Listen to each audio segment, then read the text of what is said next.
అందరికీ నమస్కారం అండి.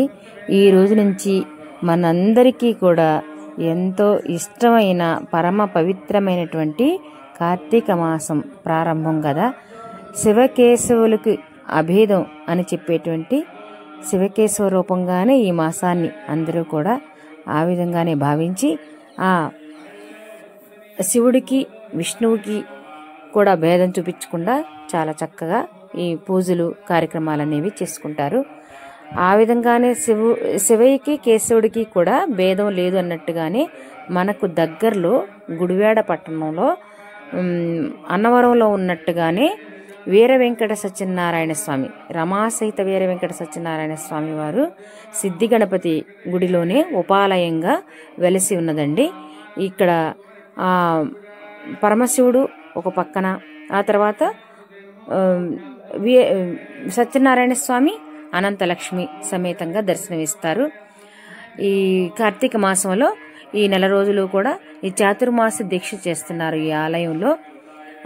ఇప్పుడు కార్తీక మాసం సందర్భంగా విశేషమైనటువంటి అభిషేకాలు అర్చనలు చేస్తున్నారు.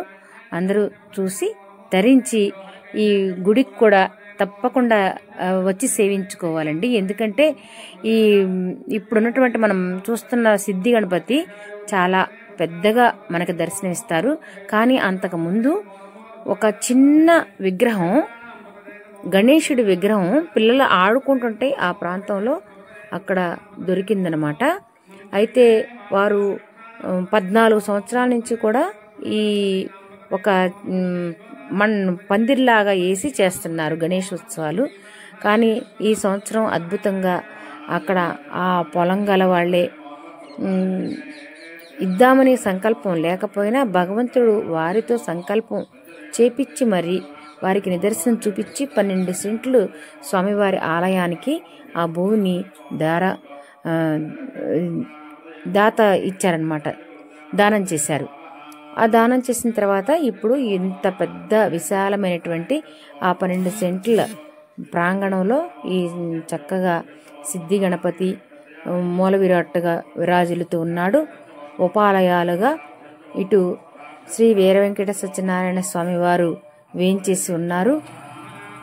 అవతల పక్కన రాజశ్యాముల స్వరూపమైనటువంటి సరస్వతి అమ్మవారు కూడా మనకు దర్శనమిస్తారు. ఈ ఆలయాల్ని తప్పకుండా దర్శించుకోండి. అన్నవరం దాకా వెళ్ళలేని వారికి ఇక్కడ ఎంతో సులభంగా మనం స్వామివారికి పూజాది కార్యక్రమాలు నిర్వహించుకోవచ్చు, దర్శించుకుని తరించవచ్చు.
Namo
Thank you.